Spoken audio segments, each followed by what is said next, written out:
They say love makes you blind, but no one tells you how dangerous blindness can be. I thought I knew him, his smile, his habits, his heart. Every message, every promise, every whispered "I love you" felt real. Until the night I found the envelope. The one with her name written in his handwriting. It wasn't just betrayal. It was something far worse. A secret so dark it made me question who I'd been sleeping next to. And suddenly the man I loved wasn't who I thought he was at all. But before I continue, make sure you're subscribed to the Revenge by Sophia channel and let me know in the comments where you're watching from. We love to see how far our stories travel, because what I'm about to tell you is the story of how I loved a stranger, and how that love nearly destroyed me. The first time I saw him, it was raining. Not the kind of rain that screams chaos, but the soft kind that whispers secrets. I was standing outside a small cafe, clutching my umbrella, when he offered me a seat inside. His smile was warm, polite, almost too perfect. He had this calm way of speaking, like every word was chosen carefully, meant to be remembered.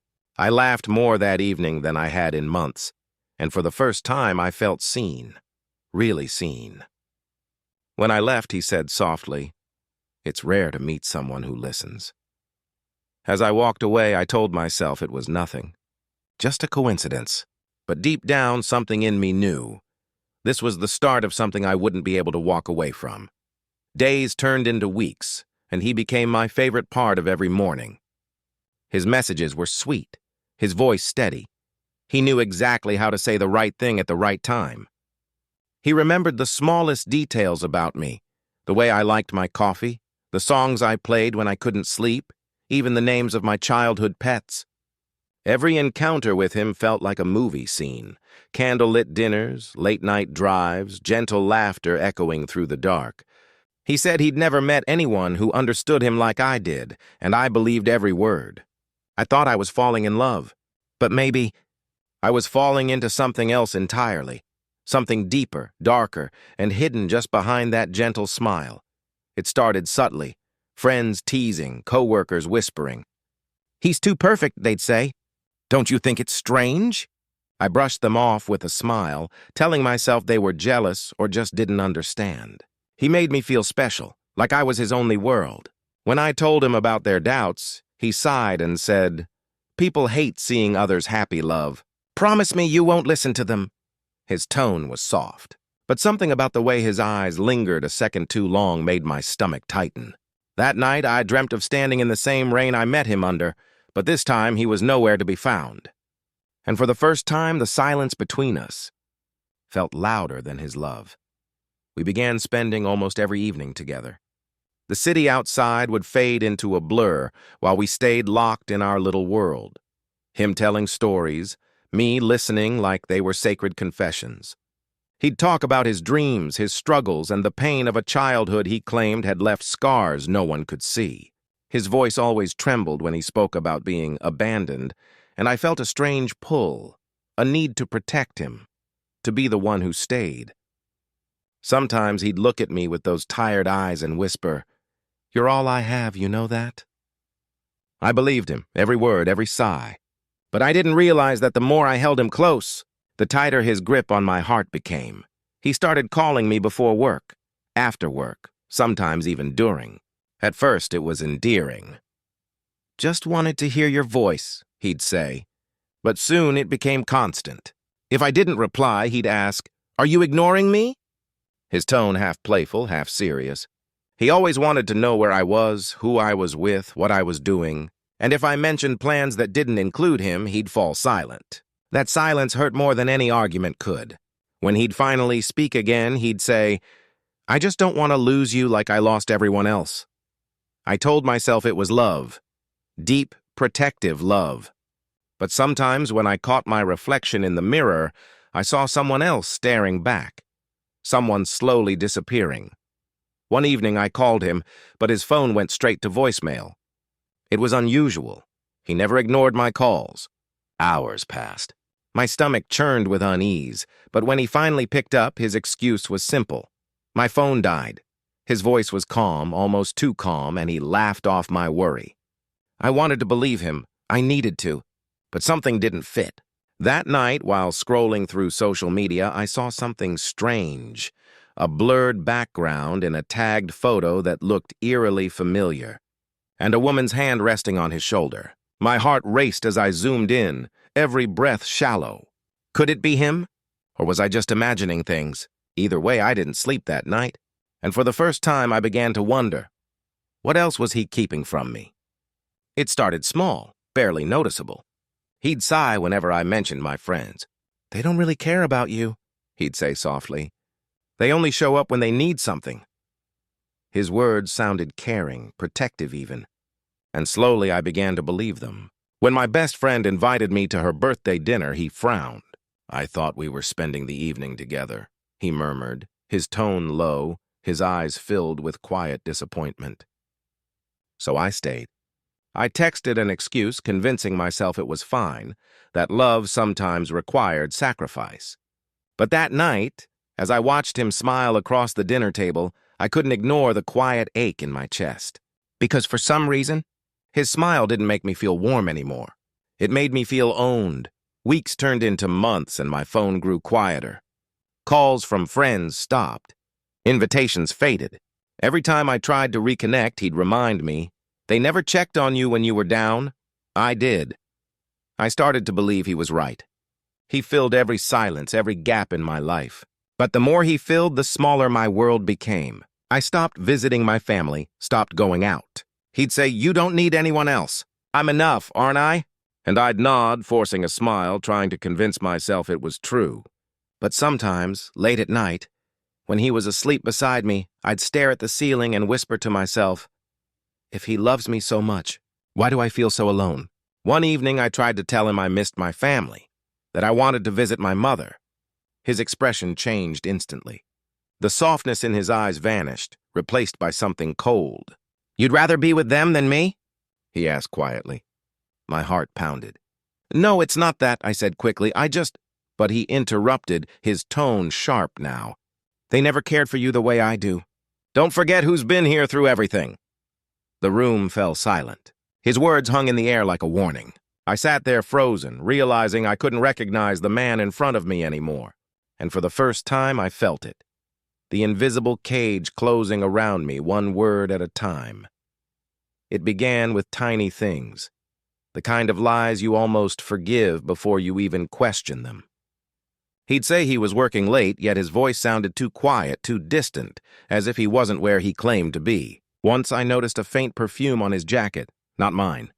He laughed it off, probably from the office, and kissed my forehead before I could ask again. But every answer he gave felt rehearsed, polished, practiced. Sometimes when he looked at me, his eyes didn't quite meet mine, as if they were focused on a version of me that no longer existed. I told myself to stop overthinking, that all couples had doubts. But deep down, a quiet voice whispered, "You're not crazy. You're being deceived." He started guarding his phone like it was made of glass. It was always face down, always locked, and he'd grow tense whenever it buzzed. Once, while he was in the shower, I heard a message tone. A woman's name flashed on the screen before it dimmed. My chest tightened. I wanted to read it, to know the truth, but my hands trembled too much to move. When he came out, I asked who she was. He smiled, like a slow, chilling kind of smile, and said, "You don't trust me anymore?" Just like that, the guilt shifted to me. I apologized, even though he was the one who had something to hide. And when he pulled me into his arms, whispering, "You're all I want," I couldn't help but wonder. Then why did it feel like he was hiding another life behind every kiss? One evening, my phone buzzed with a message from an unknown number. It read, "He's not who you think he is." My heart stopped. I stared at the screen for minutes, my mind spinning in 1,000 directions. When I showed him the message, he didn't look surprised, just annoyed. "Someone's trying to ruin what we have," he said, gripping my hand tightly. "Promise me you'll block them." I nodded, deleting it immediately, but the words burned into my mind. That night, as he slept beside me, I lay awake, watching the shadows shift across the ceiling. And in the stillness, one thought haunted me like a whisper in the dark. What if that message wasn't a lie, but a warning? I couldn't hold it in anymore. One night, as we sat together, I asked him directly, Who was the woman who texted you? The air turned heavy. Even the sound of the clock seemed louder. He didn't answer right away, just stared at me with calm, unreadable eyes. Finally, he laughed softly, the kind of laugh that cuts deeper than anger. "You've been listening to those voices in your head again, haven't you?" he said. My throat tightened. I wanted to scream, but his composure made me doubt myself. By the time he stood up and wrapped his arms around me, I felt small, foolish for even asking. And yet, a part of me whispered, he never denied it. For days I tried to apologize, to fix something that I didn't even break. He barely spoke, only sighed whenever I tried to explain. When I cried, he said softly, "See what your doubts do to us." Those words hurt more than any insult could. I found myself promising to be better, to trust him more. He smiled then, but it wasn't warmth I saw in his eyes. It was satisfaction. I didn't realize it then, but he had turned my love into a leash and my guilt into the rope that held it tight. And every time I forgave him, I could feel another piece of myself fading into silence. But silence has a way of building pressure, and I knew one day something inside me would snap. A week later, I stood before the mirror after he'd fallen asleep. My reflection looked hollow, dark circles beneath my eyes, lips trembling, hands shaking. Behind me, he slept peacefully, as if nothing had ever happened. For the first time, I saw the truth, not about him, but about me. I had become a shadow of the woman I once was, molded by his control and my fear of losing him. I whispered to the mirror, "Who are you?" But it didn't answer. That's when I saw his phone lying unlocked beside him, screen faintly glowing. A message appeared from a name I didn't recognize. And before I could stop myself, I reached for it. The glow from his phone lit the room in a faint blue hue. My fingers trembled as I picked it up, praying he wouldn't wake. The screen showed a string of messages, hearts, late-night I miss yous, and a woman's name I'd never seen before. My pulse raced as I scrolled up. Their conversation stretched back months. She called him love, my everything, and in one message she wrote, "I can't wait until tomorrow night." Tomorrow night, that was the same night he told me he had a business trip. The room began to spin. My heart pounded so hard I thought he might hear it. And just as I set the phone back down, his voice cut through the darkness. "Couldn't sleep?" He sat up slowly, his face unreadable in the dim light. I froze, clutching the blanket, trying to steady my breathing. I was just checking the time," I whispered. He watched me for a moment longer before giving that calm, familiar smile. "You really should trust me more," he said, placing his phone back under his pillow. Then he leaned closer and whispered, "You know I'd never hurt you." His tone was soft, but something in it made my stomach twist. The next morning, he was his usual charming self, making breakfast, humming like nothing had happened. And I sat across from him pretending to eat, while the taste of betrayal lingered in my mouth. The scariest part wasn't that he was lying. It was that he was so good at it. A few days later, I couldn't resist anymore. I searched his name online, scrolling through profiles, pages, anything that could give me answers. Then I found it, a photo on an old social account, hidden beneath layers of privacy. It was him, smiling, standing beside a woman and a little boy. His arm was around her, his face glowing with pride. The caption read, "Family time before the weekend trip." My hands went cold. My vision blurred. Everything inside me went silent. And in that moment, I realized the man I loved had a whole other life. A wife, a child, and a heart that was never mine to begin with. It was a gray afternoon, the kind where silence felt heavier than sound. He had gone out, claiming he had errands to run. His favorite excuse lately. I decided to clean, hoping distraction would stop the storm in my chest. As I opened the drawer beside his desk, something caught my eye. A cream-colored envelope tucked beneath a stack of papers. It was sealed neatly, her name written in the same elegant handwriting I'd seen in his messages. My hands shook as I picked it up. The envelope smelled faintly of his cologne, and for a long moment I just stared, wondering if opening it would change everything I thought I knew. Then I tore it open. Inside was a handwritten letter, soft ink, deliberate strokes, every word aching with false affection. He wrote to her about their beautiful son, about how hard it was to keep up the lies, about how much he missed their family dinners. Each sentence was a knife, carving away what was left of my love.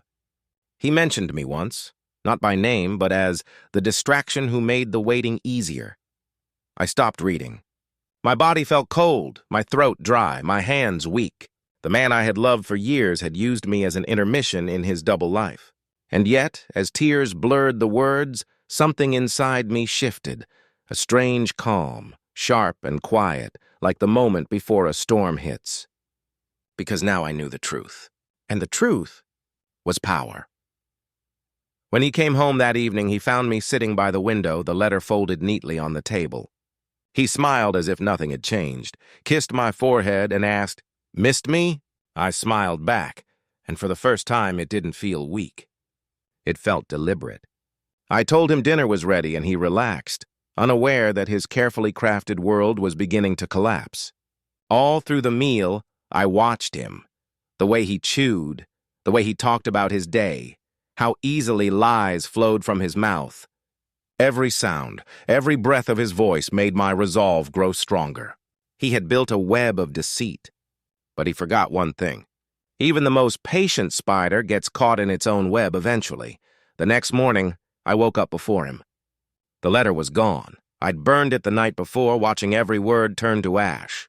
But the memories of it stayed, carved into me like scars. I walked through the house differently now, observant, cautious, quiet. Every drawer, every corner seemed to whisper secrets I'd ignored for too long. I noticed things I hadn't before.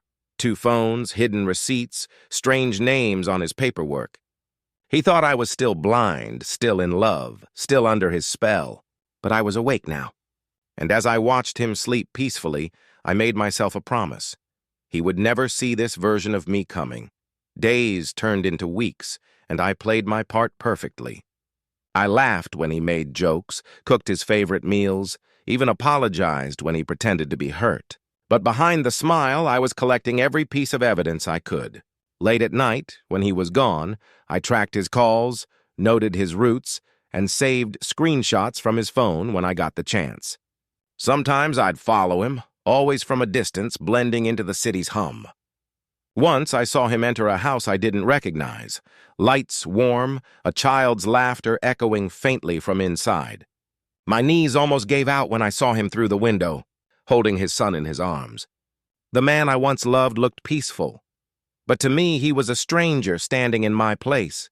I became a ghost in my own home. Every lie he told, I documented. Every phone call, every excuse, I stored them away like weapons waiting to be used. When he slept, I backed up his photos, messages, and emails onto a hidden drive. I didn't confront him, not yet. Instead, I built a quiet empire of truth, one strong enough to destroy his world in a single moment. One night, as I copied another batch of files, I caught my reflection in the laptop screen.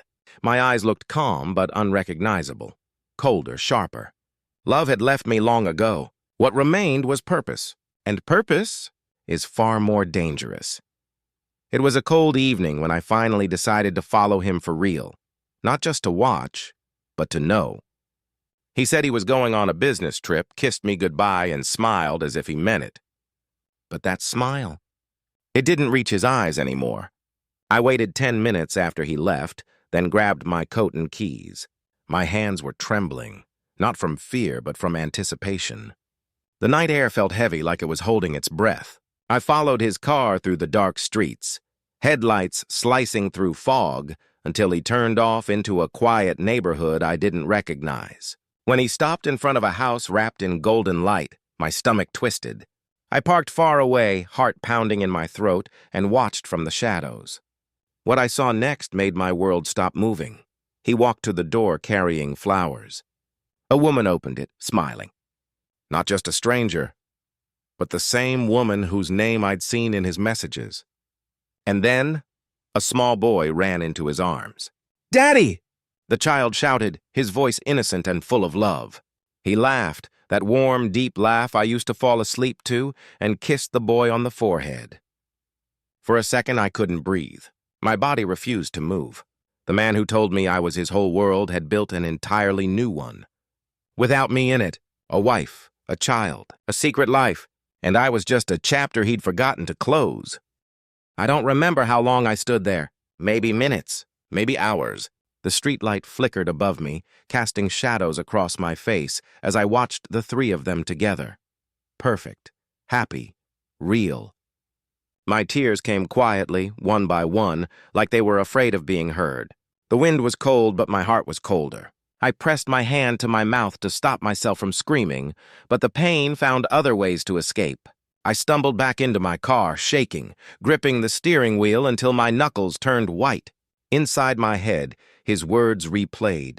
Every promise, every lie, every "I love you." And in that silence, one thought repeated itself like a heartbeat. He never loved me. He just loved being believed. That night I didn't sleep.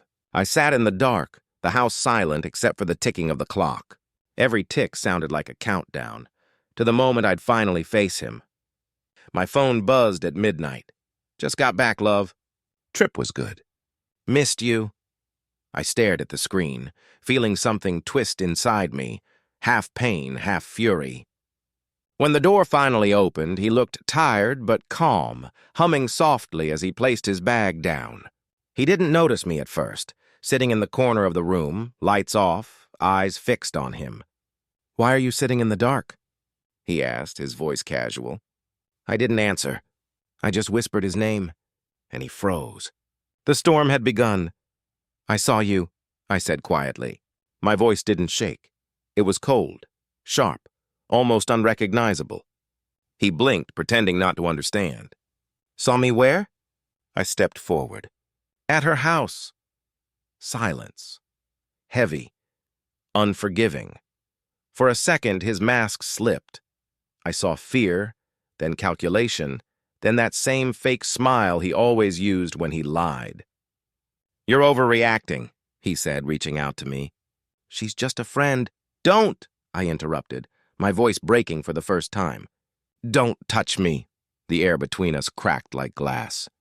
And for the first time, I realized how small his lies had made me, how much I'd shrunk to fit inside his world of deceit. He tried to speak again, but I didn't let him. Everything I'd kept buried came spilling out. Every sleepless night, every lie I'd forgiven, every time I blamed myself instead of him. I threw the photos at his feet, the messages, the proof. He stood there silent, eyes flickering with something between guilt and annoyance. Then he sighed, like I was just another problem to deal with. "You should have never gone through my things," he said coldly. That single sentence broke me more than the betrayal itself, because in that moment I realized he didn't regret what he'd done. He only regretted being caught. I looked at him one last time and whispered, "You're not the man I loved." "You never were." And as I turned away, something inside me finally shattered, not my heart, but the illusion that I ever truly knew him. For the next 2 days, he was gone.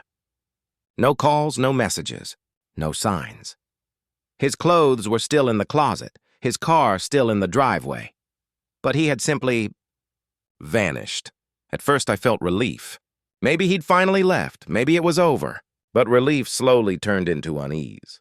His silence wasn't freedom, it was too deliberate. I kept hearing small sounds in the house at night, creaks on the floor, doors clicking softly, as if someone was walking through my memories. Once I found the front door unlocked even though I was sure I'd locked it.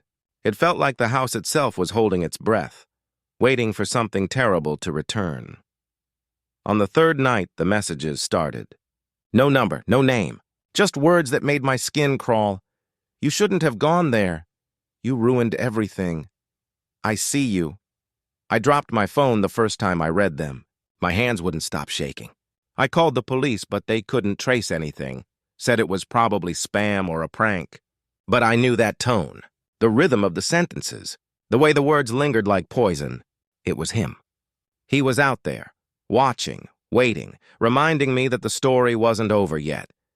I started sleeping with the lights on, keeping a knife near my bed. Every shadow looked like him, every sound like his footsteps. Then one night I came home and saw it. the picture frame on the table turned upside down. It hadn't been like that when I left. My heartbeat thundered in my ears as I slowly turned it back up. And there, taped behind the photo, was a small folded note. It read, "If you loved me once, you'll listen to me one last time." I dropped it instantly, stumbling backward, eyes wide in horror, because the smell of his cologne still lingered in the air, fresh, like he'd just been there. Every night felt longer than the one before. I kept the curtains closed, yet sometimes I'd wake up in the middle of the night and find them slightly open. The air always carried his scent, faint, lingering, familiar in the most terrifying way. Once I caught my reflection in the window, but for a split second, I thought it wasn't mine, like someone was standing just behind me. The phone calls continued, breathing, nothing else. Sometimes soft laughter, sometimes silence that felt worse than noise. My hands trembled whenever I picked up the phone, whispering his name into the receiver, hoping for a response that never came. And yet, deep down, I knew he was listening. I tried to stay logical, to convince myself it was paranoia, that my mind was playing tricks on me. But the signs became undeniable. Footprints outside the window after it rained. The back door slightly ajar. A cigarette butt near my porch. The same brand he used to smoke. I called the police again, but they found nothing. "Maybe a stray cat," they said. "You need rest." But cats don't breathe down the phone. Cats don't leave half-burned matches where only he used to stand. That night, I set up my phone camera facing the living room. And when I checked the footage in the morning, my blood froze. At 3:17 a.m., a shadow moved behind the couch, tall, slow, deliberate. He'd been inside. I packed my bags, heart hammering in my chest, ready to leave everything behind. But just as I reached for the door, I noticed something on the floor. A small box wrapped in black ribbon. No note, just a gift. With trembling hands, I opened it. Inside was a necklace, my necklace, the one I lost months ago, the one he had bought for our first anniversary. I dropped it instantly, backing away as tears burned my eyes. He wasn't just haunting me, he was toying with me. And in that moment, I realized something horrifying. He didn't want me dead. He wanted me afraid. I woke up before dawn, eyes swollen, mind heavy but clear. Enough was enough. Every corner of this house carried his shadow, his lies, his presence. But not anymore. I stood in front of the mirror and barely recognized myself. My eyes weren't soft anymore. They were sharp, focused, unblinking. I whispered to my reflection, "No more hiding." If he wanted to play games, I'd be the one to end them. I started preparing, checking locks, setting up cameras, keeping my phone recording at all times. And as I moved through each room, I felt something inside me shift. Fear turning into a kind of dangerous calm. He had no idea what was coming. That evening, I left the front door unlocked, just slightly. Enough to invite curiosity, enough for him to believe he still had control. Then I waited. The lights were off, the air thick with silence. Only the faint hum of the refrigerator filled the space. I sat in the corner of the living room, phone in hand, flashlight off, recording. Midnight came and went. My eyelids grew heavy until I heard it. The creak. The same one I'd heard before. Slow, deliberate footsteps entering the hall. He was here. And this time, I was ready. The shadow moved closer, gliding through the dark like smoke. My heart raced, but I didn't move. Then a whisper. His voice, low, venomous, almost tender.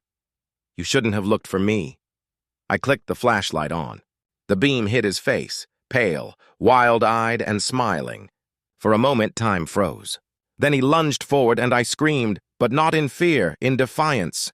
The phone camera caught everything, the struggle, the noise, the breaking of glass. I fought with everything I had until he fell back, dazed. And as he stared up at me from the floor, he smiled again and whispered, "You still love me, don't you?" My answer came in silence, and the sound of the door locking behind him. By the time the police arrived, he was gone. The front door was open, glass shattered, footprints leading into the night. I handed them my phone, the recording, the proof, my voice trembling as I replayed his words. They asked questions, wrote reports, promised to find him. But their eyes said something else. Doubt. They searched the house, every room, every shadow.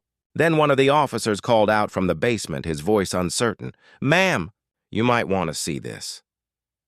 I followed him down, the air cold, heavy with dust, and what I saw stopped my heart. Behind the old wooden shelves, there was a wall, or what I thought was a wall. It was fake, a sliding panel. Behind it, a small room, dark, silent, and filled with things that shouldn't have existed. Photographs, notes, my old letters, clothes I thought I'd lost, and on one side a board covered with pictures of me. Everywhere I'd gone, every person I'd met, strings connecting moments of my life like a map of obsession. My breath hitched. The officer shone his light over the board, frowning. There were years of tracking, long before I ever met him. He hadn't just found me by chance. He'd chosen me. In a box near the corner, they found documents, old IDs, fake passports, even medical records under different names. Each one had his face, but a different identity. He wasn't who he said he was. He never had been. The officer's radio crackled, but I barely heard it. I was staring at one photograph at the bottom of the pile. It was of me, taken years ago, before I ever met him. The realization hit like ice. He'd been watching me long before our first accidental meeting. Our love story wasn't fate. It was a plan. A trap that took years to perfect, and I had walked right into it. It happened 3 nights later. I was sitting on the couch, unable to sleep, when my phone lit up with an unknown number. My heart knew before my mind did. I answered, silence. Then his voice, soft and steady, like nothing had ever happened. "You went through my things." His tone wasn't angry. It was almost calm, which made it worse. "You shouldn't have done that." "I was protecting you." I felt my pulse hammer in my ears. "Protecting me from what?" A pause, then a quiet laugh. "From everyone else. You were always meant to be mine." And then the line went dead. But not before I heard it. The faint echo of my door creaking open. The lights flickered. The house was still. Every instinct in my body screamed run, but I was done running. I gripped the knife from the kitchen counter and walked toward the sound. My own footsteps echoed on the wooden floor, mingling with the soft rhythm of his breathing somewhere in the dark. I whispered, "You don't get to do this anymore." A shadow moved by the window, then another near the hallway. And finally, there he was, standing just at the edge of the light, smiling that same quiet, haunting smile. "I told you," he said softly. "You still love me?" This time I didn't hesitate. I stepped forward, knife trembling in my hand, and said the last words I'd ever say to him. "Not anymore." The scream never came, only a sound like air being stolen from the room. The struggle was brief, desperate, real. And then just like that, it was over. When the police arrived, they found me sitting on the floor, my face pale, my hands still shaking. He lay a few feet away, finally silent. The ghost that had haunted every breath of my life now gone forever. But as I looked at him, something unexpected filled my chest. Not relief, not victory, just emptiness. The hollow silence left behind when a monster dies and you realize you were once in love with it. They say time heals everything, but some wounds don't fade. They simply stop bleeding. I learned that love isn't about how deeply you fall. It's about who's willing to catch you when you do. I spent years loving a lie, wearing it like a second skin. But when the truth ripped it away, I saw myself clearly for the first time. And maybe that's what heartbreak really is. A brutal kind of rebirth. Because losing him didn't destroy me. It freed me. And sometimes, freedom is the most beautiful revenge of all.